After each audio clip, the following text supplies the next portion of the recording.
नमस्कार। हम लोग का टॉपिक चल रहा था कंपाउंड इंटरेस्ट यानी चक्रवृद्धि ब्याज। चक्रवृद्धि ब्याज में हम लोगों ने यस 7 टाइप तक के क्वेश्चंस पढ़ लिए थे। उसके आगे हम लोग शुरू करेंगे, उसके आगे यस 8 चक्रवृद्धि ब्याज में यस 8 टाइप के क्वेश्चनों की बात करेंगे। जिस तरीके से हम लोगों ने साधारण ब्याज में एसआई में पढ़ा था, एसआई में पढ़ा था कि कुछ मूल्यों को हम मंथली में दे सकते हैं, किस्तों के रूप में दे सकते हैं, ईएमआई के रूप में दे सकते हैं। तो किस्तों के रूप में चक्रवृद्धि ब्याज में भी यानी कंपाउंड इंटरेस्ट में भी क्वेश्चन बनता है और बड़ा इंपॉर्टेंट क्वेश्चन बनता है। लेकिन हाँ, इसमें थोड़ी सी एक समस्या आती है। वैसे भी आप जानते हैं एसआई की अपेक्षा सीआई में कैलकुलेशन की मात्रा बढ़ जाती है, तो कैलकुलेशन बड़ा ध्यानपूर्वक करना पड़ता है। तो इसमें कैलकुलेशन के लिए बड़ा इंपॉर्टेंट बात है कि आप कैलकुलेशन को केयरफुल होकर उसको कर पाए। चलिए, तो उसी किस्तों में भुगतान से संबंधित ही क्वेश्चन हम लोग स्टार्ट करेंगे। पहले तो कहा जा रहा है कि यदि कोई पी रुपए की धनराशि चक्रवृद्धि ब्याज से यक्स बराबर किस्तों में 8% दर से दिया हो। स्टेटमेंट रहेगा कि यदि पी रुपए की धनराशि 8% दर से 8% वार्षिक दर से यक्स रुपए के बराबर किस्तों में देय हो, किस्तों में देय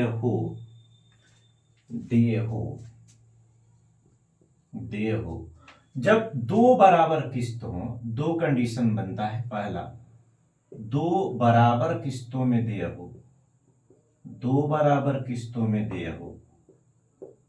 किस्तों में अगर देय हो तो प्रत्येक किस्त जो होगी, प्रत्येक किस्त जो होगी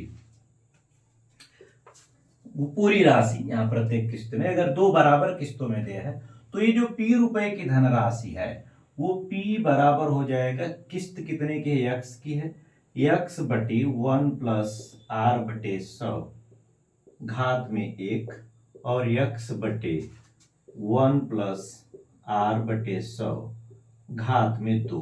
अगर दो बराबर किस्तों की बात कर रहा है तो दो डब्बे बनाइए। पहले डब्बे में x upon 1 plus r upon 100 power 1 हो जाएगा, दूसरे में x upon 1 plus r upon 100 power 2 हो जाएगा।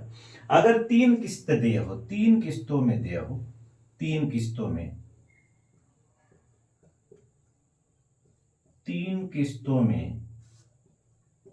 अगर तीन किस्तों में दिए है तो यह इसी p को खर्च करने के लिए आपको x बटे 1 प्लस आर बटे 100 घात में 1 पहले एक बॉक्स में, दूसरे में फिर x बटे 1 प्लस आर बटे 100 घात में 2। तीसरी बार ऐसे ही आगे भी अगर पूछा जाएगा तो आप ऐसे ही कर सकते हैं। वैसे ज्यादातर मैक्सिमम आपसे केवल तीन किस्त ही पूछता है, उससे ज्यादा पूछता नहीं है। उसके आगे आपके सिलेबस के अनुसार नहीं होगा, कैलकुलेशन ज्यादा होता है इसलिए नहीं पूछते। फिर भी अगर ये पूछ रहे हैं तो हमें कर क्या देना होगा, ये बस एक, अगर 4 के लिए पूछा तो एक डब्बा और बढ़ा देंगे, फिर 5 के लिए पूछा तो एक बॉक्स और बढ़ा दीजिए, ऐसे बढ़ाते जा सकते हैं। तो इस फार्मूले पर से रिलेटेड कुछ क्वेश्चन देखे जाएं। इन फार्मूलों से रिलेटेड करना क्या है, पी रुपए की धनराशि है, 8% वार्षिक दर है, x रुपए के बराबर किस्त होनी चाहिए। दो बराबर होगा तो दो बॉक्स बनाएंगे, पहले में एक घात, दूसरे में दो घात।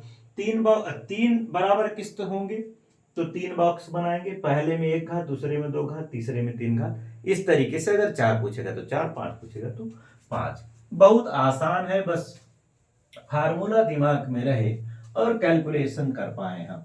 अगर कैलकुलेशन कर लेते हैं, फार्मूला दिमाग में है तो कोई दिक्कत ही नहीं है, कोई दिक्कत नहीं होगी। आइए आइए कुछ इससे रिलेटेड क्वेश्चन देखे जाएं। इससे रिलेटेड कुछ क्वेश्चन देखे जाएं। जैसे एक क्वेश्चन दिया हुआ है, किसी वस्तु को खरीद कर 2 बराबर किस्तों में इसके मूल्य को CI से चुकता किया जाए और ब्याज की दर 4% और प्रत्येक वार्षिक किस्त 2704 रुपए की हो तो वह धन क्या था। तो जरा जो जो दिया है पहले हम लोग उसको लिखेंगे। क्या क्या दिया है?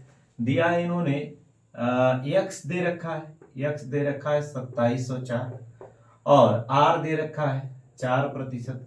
किस्त क्या कह रहा है? किस्त दे रहा है यानी t अगर ले लें 2 बराबर 2 बार में कह रहा है और p आपसे पूछ रहा है कि वो धनराशि कितने की है। फार्मूला 2 की बात कर रहा है, 2 की बात कर रहा है, यहां पर 2 की बात कर रहा है तो 2 रखेंगे हम। मतलब p बराबर आप फार्मूला लिखेंगे, p बराबर x बटे 1 प्लस r बटे 100 घात में 1। फिर दूसरे बॉक्स से चलेंगे, x बटे 1 प्लस r बटे 100 घात 2। वैल्यू रख दिया जाए, x कितना है 2704 और बटे में 1 प्लस ये अगर 4 रख दिया जाए 4 बटे 100 घात 1 रहेगा और ये फिर 2704 किया जाए बटे 1 प्लस 4/100 होल पावर 2। तो आप इसको अगर हल कर दीजिए तो यहां पर आ जाएगा 4 से काट दें तो 25, यहां भी इसको भी काट देते हैं 25। कैलकुलेशन अगर किया जाए इसका कैलकुलेशन करें तो यहां पर 25 से कम 25 से 26, 26 बटे 25 तो ये 25 ऊपर चला जाएगा। यानी आपको मिलेगा 2704 गुणे 25 बटे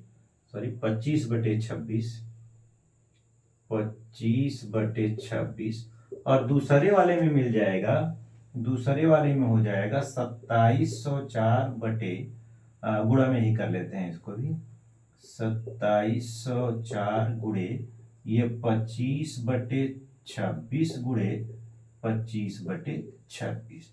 एक काम कर लेते हैं कि इतना तो कॉमन बन ही रहा है सब में, इसको कॉमन कर लें तो 2704 गुणे 25 बटे 26 1 प्लस 25 बटे 26। हल अगर कर दें 26 तो ये 26 से कम 26 चौके, ये तो 26 एकम 26 और 0 4, 104 बार में कट गया ये। और इधर 26 से कम 26 और 25 51 हो जाएगा, 51। यानी हम लोग लिख सकते हैं यहाँ 104 गुणे 25 और इसे गुणा लिख रहा हूं 51 बटे 26। 26 से फिर से कट जाएगा 4 बारे में तो 25 चौके 100, 5100 रुपए हो जाएगा, 5100 रुपए। राशि कितनी रहेगी? टोटल राशि होगी 5100 या 5100 रुपए, 5100 रुपए की वो धनराशि रही होगी। कैलकुलेशन भी सिंपल तरीके से करेंगे तो साधारण हो जाएगा। अगर आप उसको क्लिष्ट बनाना चाहेंगे धीरे धीरे वो क्लिष्ट भी हो सकता है। कोशिश करिए कि छोटे से छोटे तरीके का यूज करके आप बढ़िया कैलकुलेशन करने का प्रयास करें, आसान हो। नेक्स्ट अगला क्वेश्चन, इसका एक क्वेश्चन और बताते हैं। बस इसमें कैलकुलेशन स्ट्रांग आपका हो, बाकी सब कोई दिक्कत नहीं आती है, बाकी कोई दिक्कत नहीं आएगी। एक क्वेश्चन हम लोग 3 के लिए कह रहे हैं, 3 वर्षों के लिए। अगर 3 बराबर किस्तों में डिवाइड किया जा रहा है तब क्या करना होगा, उसके लिए केवल एक क्वेश्चन। आप बाकी आपकी किताबों में जो क्वेश्चंस होंगे उसको ढूंढकर फार्मूले में रखिए, कैलकुलेट करिए, आ जाएगा, कोई दिक्कत नहीं आएगी। क्वेश्चन है अगला, एक धनराशि को 10% वार्षिक CI की दर से 3 बराबर किस्तों जिसकी धनराशि 5324 रुपए की है, 5324 रुपए की बराबर 3 किस्तों में दिया जा रहा है तो वो धनराशि कितनी रही होगी। क्या क्या दे रहे हैं ये, क्या क्या दे रहे हैं, क्वेश्चन को ध्यान से पढ़ लीजिएगा, क्वेश्चन को ध्यान से पढ़िएगा। ये दे रहे हैं कि पी आप बताओ, जबकि किस्त है, प्रत्येक वार्षिक जो किस्त है वो 5,324 रुपए की है, 5,324 रुपए की। आर कितना दे रहा है, आर 10% दे रहे हैं, आर 10% और 3 बराबर किस्त, आर 10% है, 3 बराबर किस्त है, टी जो है वो 3 है। ध्यान रखिएगा 3 बराबर किस्तों की बात कर रहे हैं। अगर 3 बराबर किस्तों की बात कर रहे हैं तो 3 डब्बे बनाने होंगे, यानी P बराबर आप लिखेंगे x अपान 1+r/100 घात में 1+x अपान 1+r/100 घात में 2, फिर x अपान 1+r/100 घात में 3। अगर आगे भी रहता तो आगे, तो 3 बात कर रहे हैं तो 3 जरा रख दिया जाए तो 5, 3, 2, 4 और बटे में आपका हो जाएगा 1/10/100, यहाँ घात में 1 है। ऐसे ही 5, 3, 2, 4 बटे 1+10/100 पावर 2 और प्लस 5,324 अपान 1+10/100 होल पावर 3। अब इसको कैलकुलेट कर लिया जाए तो एक एक जीरो तो कैंसिल हो ही जा रहा है, एक एक जीरो कैंसिल हो गया। और ये जो बन रहा है, एक बात यहां पर आएगी कि ये वाला तो सब में कॉमन हो ही जाएगा, सब में कॉमन हो जाएगा। तो 10 एकम 10 एक 11, 11/10 और 10 ऊपर, यानी 5,324 इंटू 10/11 इतना तो कॉमन हो जाएगा। यहां बनेगा 1, यहाँ 1 ठो बचा रहेगा 10/11 और यहाँ रहेगा 10 दहा में 100 और 11 11 121, इतना हो जाएगा। एलसीएम अगर ले लिया जाए, एलसीएम ले लिया जाए और काट दें 5, 3, 2, 4 गुणे 10/11 तो यहाँ पर जो आएगा 121 प्लस 11 से काट देंगे 11 तो 110 और प्लस 100 बटे 121 हो गया 121। जोड़ दिया जाए तो ये हो जाएगा 1, 2, 300, 331। तो अब फाइनली आपके पास है 5,324 इंटू 10/11 इंटू 1, 2, 3, 331 बटे 121। अब कटपीट करना बाकी रह गया है। काट दिया जाए तो 11 से इसको काटें तो 11 चौक 44, 11 चौक 44 हो गया। बचा कितना, 44 तक गया तो 9 बचा होगा, 11 88 और यहाँ 4, 11 चौक 44। फिर इसको 121 से काट दे तो 4 बार में ही कट गया, 4 बार में कट गया। अब 4 का इसमें गुणा कर लें और एक जीरो बढ़ा दें तो ये हो जाएगा 4 एक कम 4, 3 12 की 2 और 4 3 12 और 1 13 और 1 ठो जीरो, यानी 13,240 रुपए होंगे, 13,240 रुपए होगा। ये 13,240 रुपए की धनराशि रही होगी जिसको हमें 3 बराबर किस्तों में बांटना था। सावधानी पूर्वक करिए, चीजें कन्फर्म हो, जो भी इसमें दिया हुआ वैल्यू है वो क्या है और जो वैल्यू निकालना है वो क्या है, अगर ये कन्फर्म है तो कोई दिक्कत नहीं होनी चाहिए। तो इस तरीके से किस्तों से संबंधित क्वेश्चन समाप्त होंगे। आइए नेक्स्ट टाइप का जो चक्रवृद्धि ब्याज में यानी सीआई के क्वेश्चन बनते हैं उस पर बातचीत करते हैं।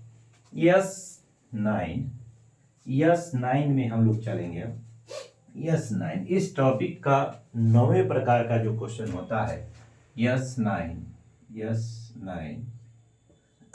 मैं कोशिश कर रहा हूं कि सारे टाइप के क्वेश्चन आपके सामने तक पहुंचे। उसके अलावा अगर कुछ टाइप के क्वेश्चन छूट गए होंगे तो इसके बेसिक ज्ञान के आधार पर आप क्वेश्चन को हल कर सकते हैं, कोई दिक्कत नहीं आनी चाहिए। तो यस 9 टाइप वाले क्वेश्चन में क्या होगा, इसमें इसमें जैसे हम लोगों ने SI में पढ़ा था, साधारण ब्याज में पढ़ा था कि कोई धनराशि 2 वर्ष में इतना हो जाता है तो 5 वर्ष में इतना हो जाता है, तो उसका मूलधन क्या होगा, या कितने वर्ष में बढ़कर हो जाएगा। तो इसमें जरा सा आपको बेसिक चीज पर केयर करना होगा। बेसिक चीज में क्या बताया गया था, साधारण ब्याज या चक्रवृद्धि ब्याज। एक बार मैं रिपीट करा रहा हूं, जब मैंने स्टार्ट में ब्याज स्टार्ट किया था तो उसमें कुछ 10-15 मिनट कुछ इंपॉर्टेंट जो पॉइंट्स थे उसके उस पर चर्चा हुई थी। तो हमने वहां पर आपको बताया होगा साधारण ब्याज और चक्रवृद्धि ब्याज की विशेषता। अगर आप पहली बार पढ़ रहे हैं तो निश्चित रूप से सबसे पहले आपको वो टॉपिक जरूर देखना चाहिए। साधारण ब्याज का पहला टॉपिक जो होगा, सिंपल इंटरेस्ट का पहला टॉपिक, उसमें हमने इसको डिटेल किया हुआ है, तो वो आपको काफी सरल बना देगा, चीजों को समझ पाएंगे। साधारण ब्याज और चक्रवृद्धि ब्याज क्या है और इसकी मुख्य बातें क्या है। मैं एक बार रिपीट वहां पर कर रहा हूं इसे, जो वहां है उसी चीज को यहां पर। तो यहां आपको इंपॉर्टेंट बात पर केयर करनी है। वहां मैंने बताया था साधारण ब्याज और चक्रवृद्धि ब्याज में पहले वर्ष का ब्याज चाहे साधारण ब्याज से लीजिए चाहे चक्रवृद्धि ब्याज से लीजिए उतना ही आएगा। दूसरे वर्ष में साधारण ब्याज तो उतना ही रहता है, लेकिन चक्रवृद्धि ब्याज में परिवर्तन हो जाता है क्योंकि ब्याज पर भी ब्याज लगने लगता है। अगर तीसरे वर्ष में चलेंगे तो साधारण ब्याज तो वही रहेगा हर बार जितना आता है, लेकिन चक्रवृद्धि ब्याज अब तीसरे वर्ष भी बदल जाएगा। पहले वर्ष का दोनों बराबर होगा, दूसरे वर्ष के बदलेंगे, तीसरे वर्ष में भी बदलेंगे, हर वर्ष बदलेंगे। तो चक्रवृद्धि ब्याज को थोड़ा सा केयरफुली पढ़ना होगा आपको। तो आइए उससे रिलेटेड कुछ क्वेश्चन, मैं सीधे क्वेश्चन से ही या इस टॉपिक को, इस पॉइंट को बताने का प्रयास कर रहा हूं, आपको समझ में भी आएगा, निश्चित रूप से समझ में आएगा। तो क्वेश्चन जैसे इन्होंने एक दे रखा है कि कोई धनराशि चक्रवृद्धि ब्याज से 2 वर्षों में 1600 रुपए हो जाती है और 3 वर्षों में 1700 रुपए हो जाती है, तो ब्याज की दर क्या है। तो ब्याज की दर क्या है, देखिए इस टाइप के क्वेश्चन को जब 1 वर्ष का ही अंतर है, 1 वर्ष का ही अंतर है, या तो आप कैलकुलेट भी कर सकते हैं। दोनों मैं मेथड बता दे रहा हूं, दोनों क्या क्या दे रहा है, दोनों मेथड बता रहा हूं। एक तो आप ट्रिक डायरेक्ट भी हल कर सकते हैं और एक क्वेश्चन को हल करके भी देख सकते हैं। जैसे जैसे पहले कंडीशन में 2 वर्ष के लिए ये कह रहे हैं, तो 2 वर्ष का मैं अलग लिखूंगा सारा कंडीशन। 2 वर्ष के लिए, 2 वर्ष के लिए जो कंडीशन आएगा वो क्या आएगा, वो इसमें आएगा। यह फार्मूला हमारा होता है ए बराबर, फार्मूला चक्रवृद्धि ब्याज में होता है ए बराबर P1+R/100 घाते टी, ये होता है। तो 2 वर्ष के लिए ये कह रहे हैं, 2 वर्ष के लिए ए जो दे रहे हैं वो 1600 ही है, 1600 रुपया दे रहे हैं।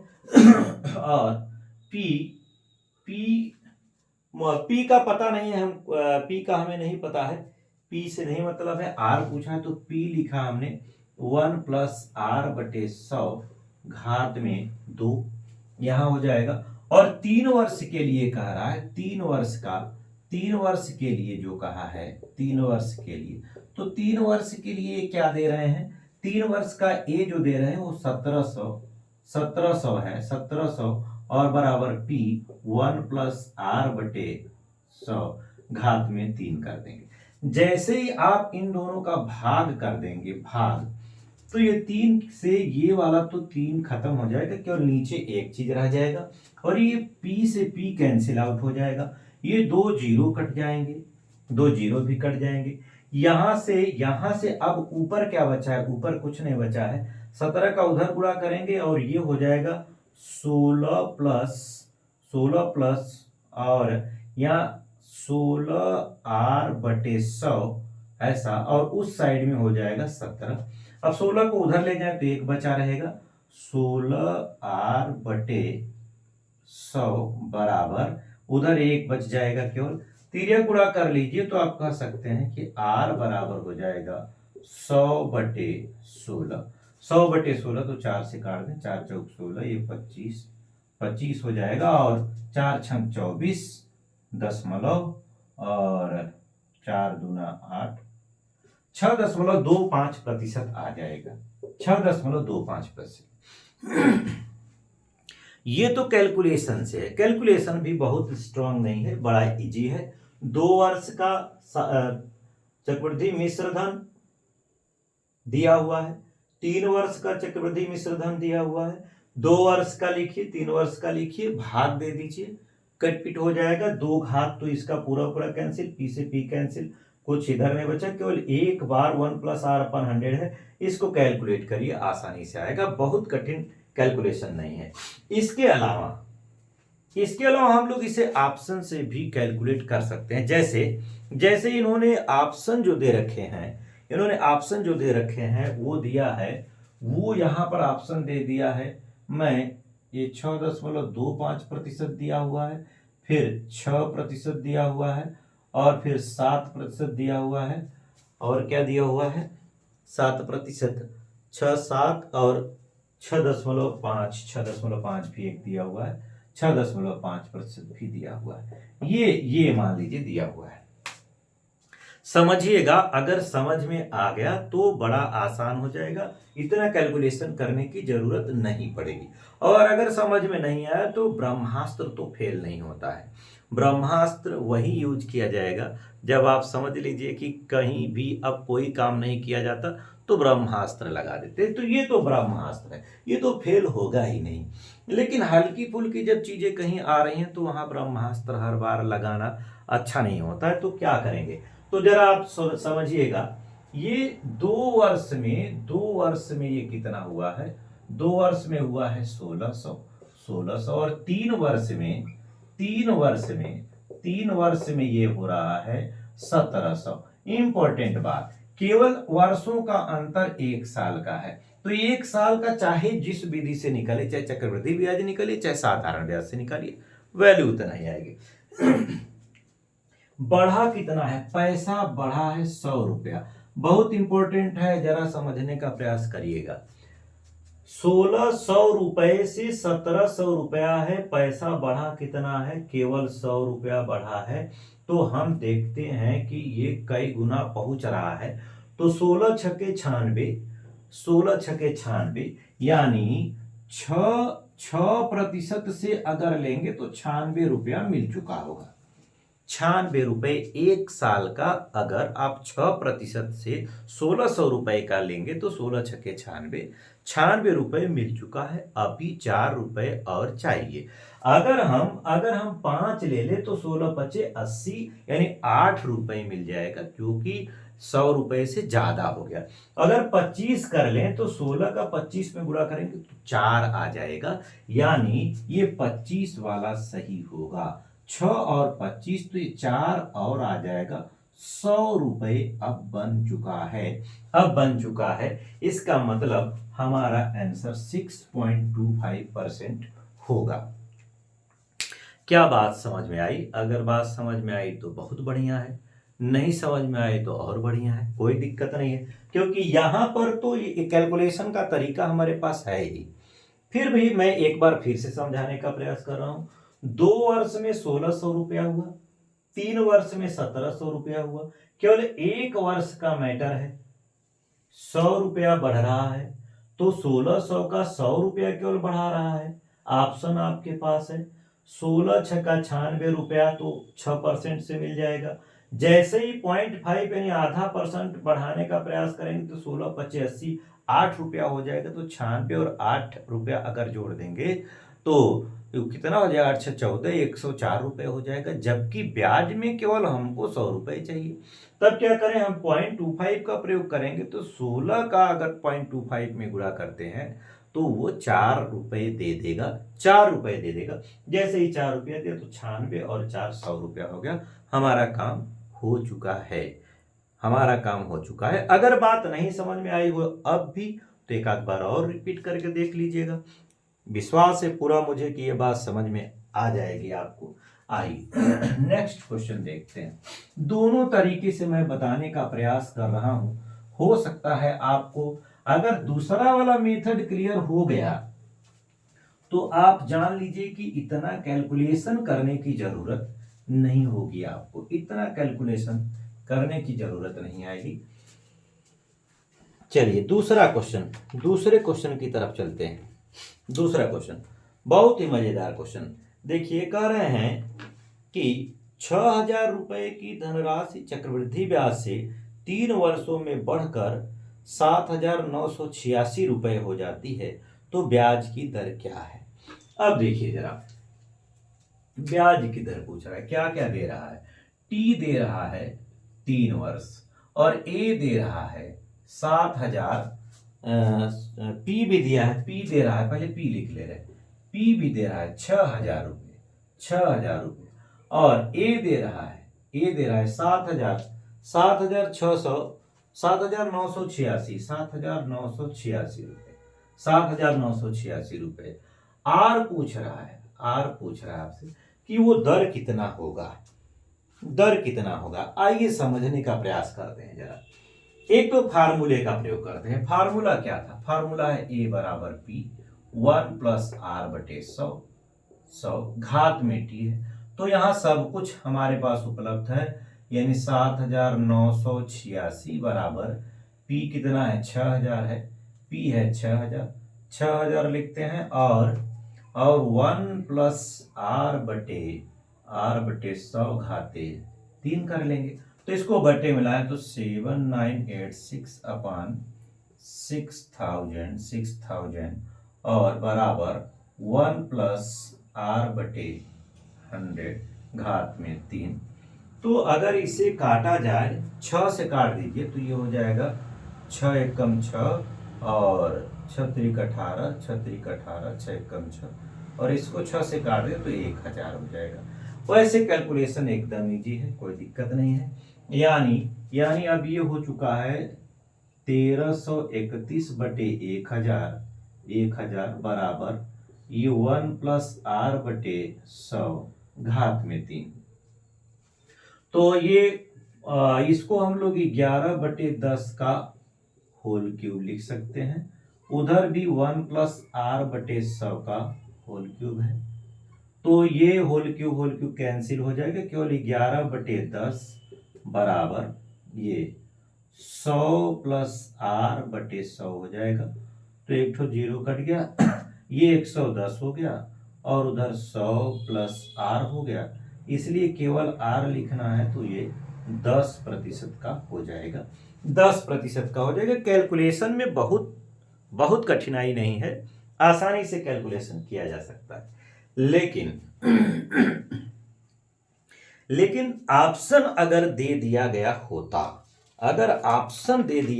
होता, तो क्या इसका आंसर हम निकाल पाते।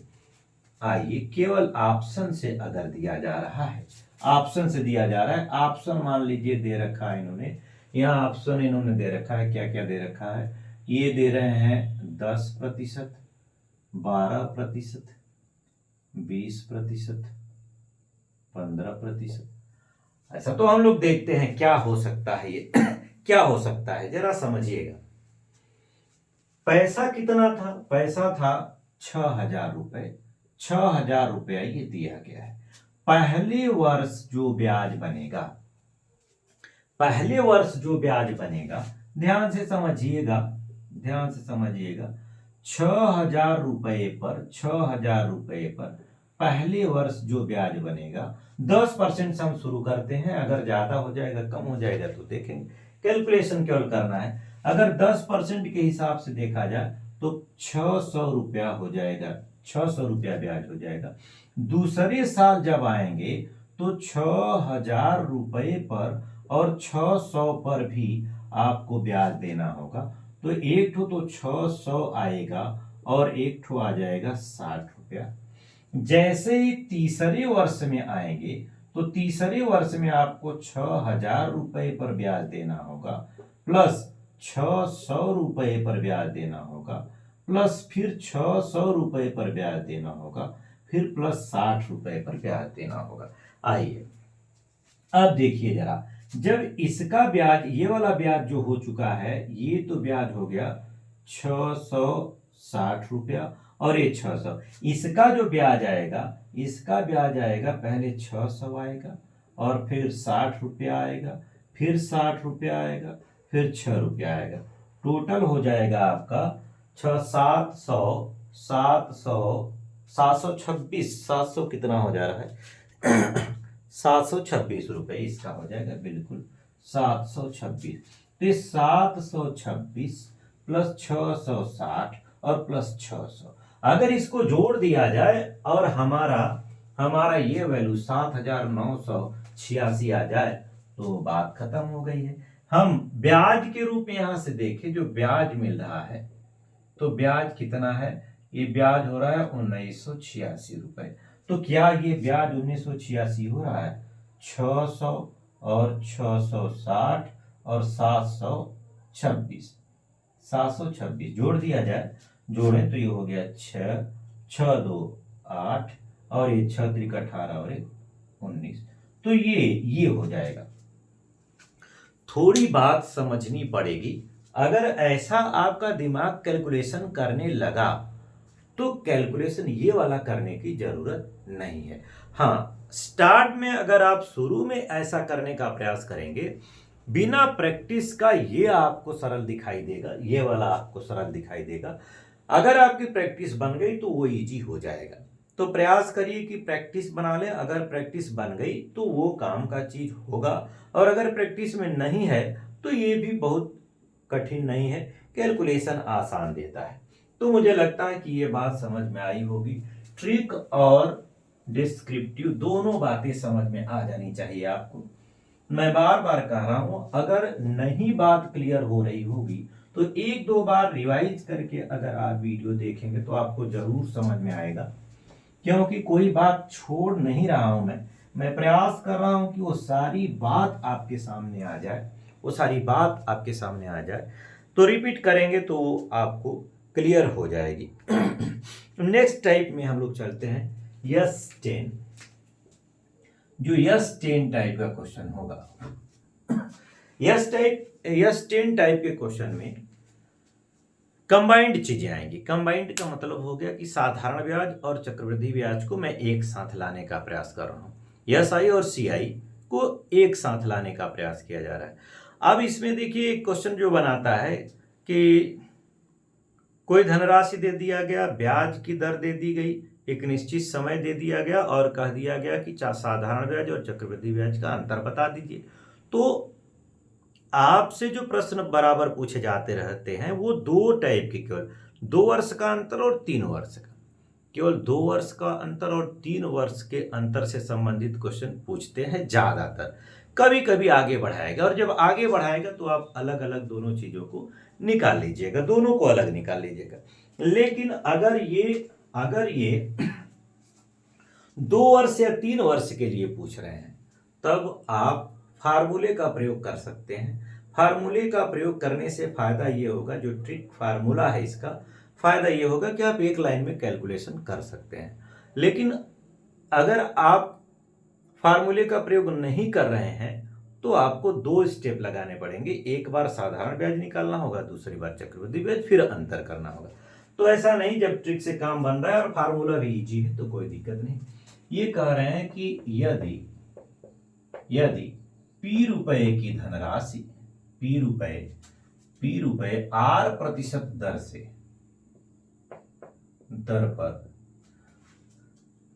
दर पर दिया जाए तो CI व SI का अंतर, CI तथा SI का अंतर ज्ञात करने के लिए कहेगा। लेकिन वो कंडीशन, 2 कंडीशंस की बात करेंगे हम। क्या कंडीशंस हो सकते हैं? पहला कंडीशन होगा यदि 2 वर्ष का अंतर कह रहा है, 2 वर्ष का अंतर D हो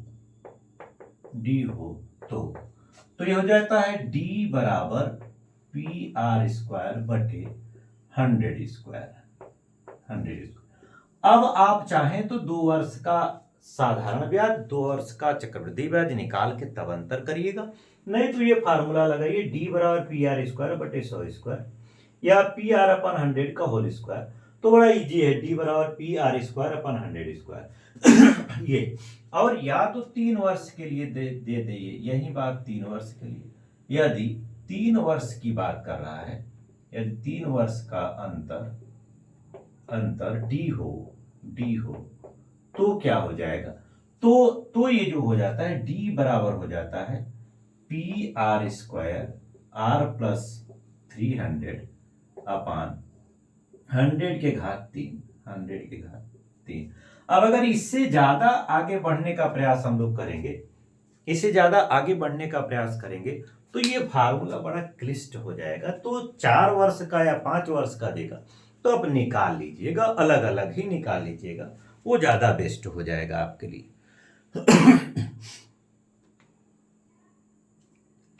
तो अगर 3 वर्ष से ज्यादा है तो आप अलग अलग निकाल सकते हैं।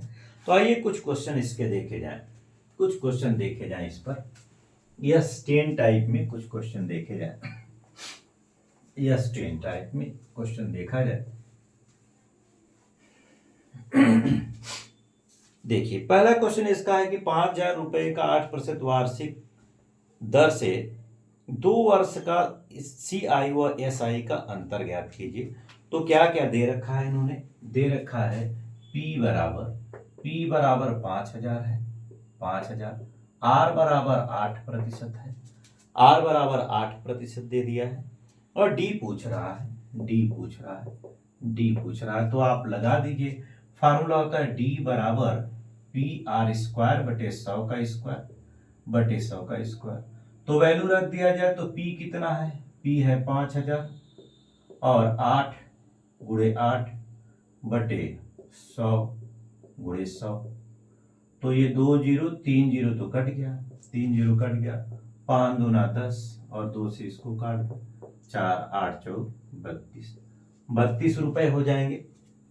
32 रुपए आप अलग अलग निकालेंगे तो भी 32 ही आना है, मुझे नहीं लगता कि कोई दिक्कत इसमें है। दूसरा क्वेश्चन, एक क्वेश्चन और कह रहे हैं कि 2 वर्षों के लिए 5% वार्षिक दर से साधारण और चक्रवृद्धि ब्याज का अंतर 15 रुपया है। तो मूलधन क्या है? ये कह रहे हैं कि कोई धनराशि है जिस पर 5% दर और 15 रुपए 2 वर्षों का अंतर दिया हुआ है, तो धनराशि कितनी होगी? तो मूलधन पूछ रहे हैं, P पूछ रहा है, दर R दिया हुआ है, R दिया है 5% दे रखा है, और R 5% और D भी दे रखा है, D 15 रुपया दे रहा है। और 2 वर्ष की बात कर रहा है तो 2 वर्ष के लिए होता है D बराबर PR स्क्वायर बटे 100 का होल स्क्वायर। तो D कितना दिया है? 15। P पता करना है, R है 5 गुणे 5, 100 गुणे 100 तो कट पिट कर देते हैं, 25 चौके 100 हो गया। अब ये 400 15 चौका 60 यानी 6,000 रुपए हो जाएगा। 6,000 रुपए की वो धनराशि रही होगी। 6,000 रुपए की धनराशि रही होगी। एक क्वेश्चन और देख लेते हैं, एक क्वेश्चन 3 वर्ष के लिए देख लिया जाए, एक क्वेश्चन 3 वर्ष के लिए देखा जाए। बहुत ही इजी हो जाता है, बहुत ही इजी क्वेश्चन है कि 5% की दर से कौन सा धन 3 वर्षों में साधारण और चक्रवृद्धि ब्याज के अंतर के रूप में 61 रुपए देगा। तो आप जरा देखिए, 3 वर्ष की बात कर रहा है, P पूछ रहा है, R दिया हुआ है, R दे रहे हैं, R कितना दे रहे हैं? R दे रहे हैं 5% ही, 5% R दे रहे हैं, और अंतर जो है D वो 61 रुपए का दे रहे हैं। तो फार्मूला हो जाएगा 3 वर्ष के लिए T जो दे रहा है वो 3 दे रहा है, ध्यान रखिएगा, ये 3 की बात हो रही है। तो D बराबर होता है PR स्क्वायर R प्लस 300 और अपान में 100 के घात 3। तो ये वैल्यू रख दिया जाए। D कितना दिया है? D दिया है 61, P पूछ ही रहा है, R है 5 गुणे 5 और ये 305 हो जाएगा, 305 बटे 100 गुणे 100। अब अगर कुछ कट रहा है तो काट दीजिए, ये 6 पंजे 30, 5 बार में तो ये कट गया, 5 बार में कट गया, ठीक है। और ये 5 पचे 25, 25 चौके 100, और 5 से और काट दें, 5 से और काट दें तो 5 दूना 10, 20, 4 दूना 8, यानी 8,000। पी बराबर मिल जाएगा आपको 8,000 रुपये। पी बराबर 8,000 रुपये। इतना आसान कर देता है ये फार्मूला। इस फार्मूले को सावधानी पूर्वक आप 1-2 बार देख लेंगे तो इजी है, याद हो जाएगा।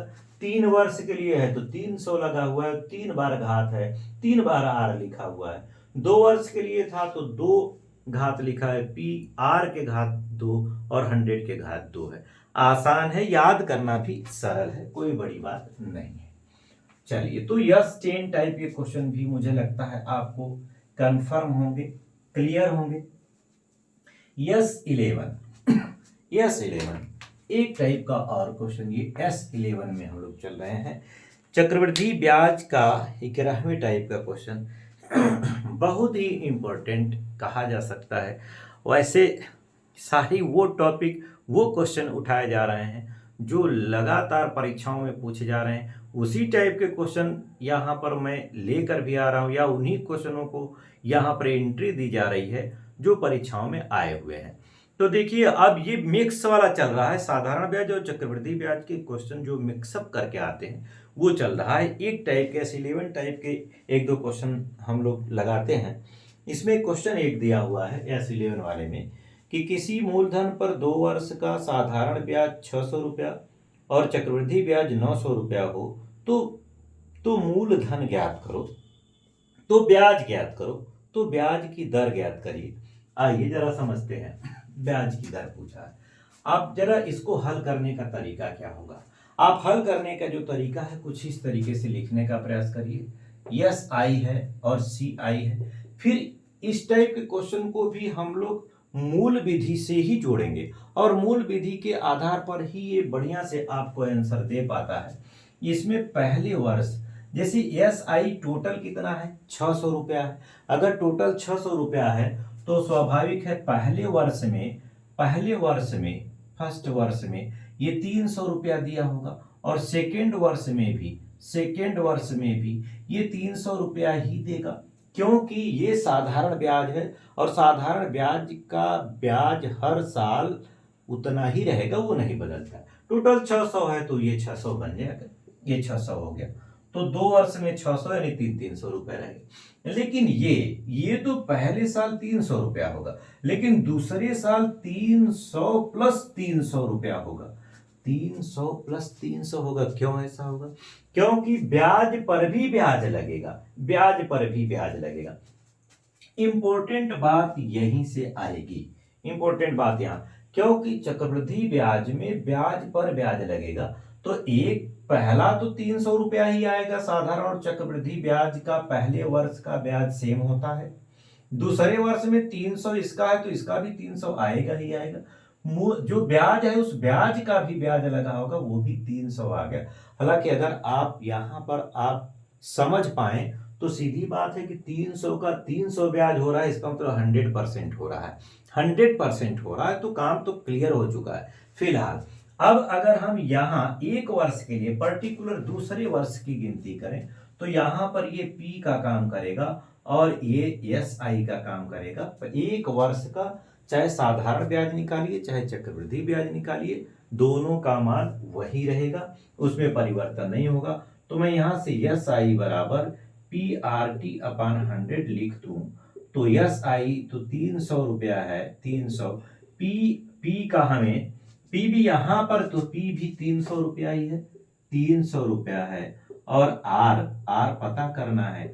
T दूसरे वर्ष का केवल लिया है तो एक ही रहेगा, और बटे में 100 है तो सीधी बात 330 इधर कट गया तो R बराबर 100% हो जाएगा।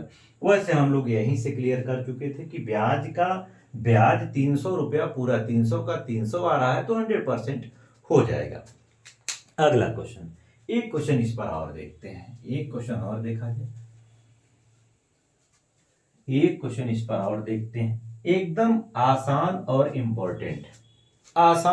इंपॉर्टेंट क्वेश्चन बनते हैं, आसान और इंपॉर्टेंट। तो कह रहे हैं कि किसी धन का 2 वर्षों का साधारण ब्याज 90 रुपया और चक्रवृद्धि ब्याज 95 रुपया है, तो मूलधन और ब्याज की दर दोनों ज्ञात करना है। बहुत इंपॉर्टेंट बात, ये भी केयरफुली आपको ध्यान से समझना चाहिए। ESI यानी यहाँ टोटल ये 90 रुपया है और ये 95 रुपया है, तो स्वाभाविक है पहले वर्ष का ये 45 रुपया होगा, दूसरे वर्ष का भी ये 45 रुपया ही होगा। लेकिन चक्रवृद्धि ब्याज पहले वर्ष का 45, दूसरे वर्ष का 45 प्लस 5 हो जाएगा। यानी यहां से फिर हम माने अगर पर्टिकुलर दूसरे वर्ष के लिए, दूसरे वर्ष का मतलब एक वर्ष के लिए, तो यहां पर P इतना हो जाएगा और SI ये हो जाएगा। फार्मूला लगा दें, SI बराबर PRT/100, तो यहाँ के लिए 5 और ये 45 गुणे R पता करना है, T 1 है बटे 100, कटपिट किया जाए तो इससे काट दीजिए तो 9, यानी R बराबर हो जाएगा 100 बटे 9, 100 बटे 9 R हो जाएगा। R मिल चुका है। अब इसने केवल R नहीं, इसने P भी पूछ रखा है, P भी पूछ रखा है। तो जरा आप देखिएगा, अगर मैं यहां पर ही ले लूं दूसरे, ये टोटल ये जो है ये 90 क्या है, 90 2 वर्ष के लिए, 2 वर्ष के लिए क्या है, SI है, SI 90 है और R अब निकल चुका है, R है 100 बटे 9, तो मुझे नहीं लगता कि अब कोई दिक्कत है। SI बराबर PRT/100, तो SI कितना आ चुका है यहाँ 2 वर्ष के लिए, तो 90 है। P पता करना है, R आ चुका है 100 बटे 9 गुणे T 2 है बटे में 100, तो काट लिया जाए, ये 100 से तो ये 100 कट गया, और क्या कट रहा है, ये 2 से काट दें, 9 का यहाँ 9 81 और ये बटे में 2 कर दिया जाए, तो P बराबर हो गया ये 405 रुपए हो जाएगा, 405 रुपए P के रूप में आ जाएगा। तो क्या बात कंफर्म हुई है, पहले तो आप R निकालेंगे, R ये दूसरे वर्ष के आधार पर निकालना है, और जैसे ही R मिल जाएगा, आप 2 वर्षों का साधारण ब्याज 90 रुपया है, तो T 2 ले लीजिए, SI 90 ले लीजिए, R यहाँ से क्लियर हो चुका है। अब फिर अगर वही फार्मूला लगा देंगे तो आपको 405 रुपए मूलधन के रूप में मिल जाएगा, मूलधन के रूप में मिल जाएगा। एक क्वेश्चन यहाँ पर, एक क्वेश्चन इंपॉर्टेंट क्वेश्चन मैं यहाँ नोट कर दे रहा हूँ, ये आप कैलकुलेट करके कमेंट में बताइएगा। ये क्वेश्चन कमेंट में बताइएगा।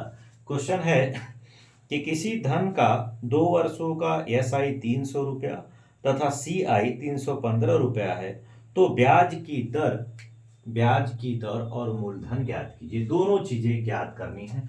इसमें भी R बराबर भी पूछा जा रहा है और P बराबर भी पूछा जा रहा है। ये दोनों आप ज्ञात कर लीजिएगा और ज्ञात करके कमेंट में इसका आंसर जरूर बताइएगा। आप मेहनत से काम करिए, सारे टॉपिक्स, सारे टाइप के क्वेश्चन प्रयास किया जाएगा कि आपको यहां से मिल जाएगा। तो और भी जो इम्पोर्टेंट इस टाइप के क्वेश्चन, इस टॉपिक के क्वेश्चन बचे हुए हैं, उस पर भी हम लोग नेक्स्ट वीडियो में बातचीत कर लेंगे। तो मैंने तो कोशिश किया है कि जो इम्पोर्टेंट टॉपिक हैं वो आपके सामने रख दिए गए हैं, और इम्पोर्टेंट कुछ क्वेश्चंस हैं जिसका कलेक्शन चल रहा है। जैसे ही वो कलेक्शन बनता जाएगा, मैं जितने भी टॉपिक पढ़ाऊंगा उसके सारे के इम्पोर्टेंट क्वेश्चंस का एक कलेक्शन बनाया जा रहा है, और वो बन के तैयार होता जाएगा। तो एक एक इम्पोर्टेंट टॉपिक क्वेश्चंस आपके सामने आते रहेंगे। Thank you.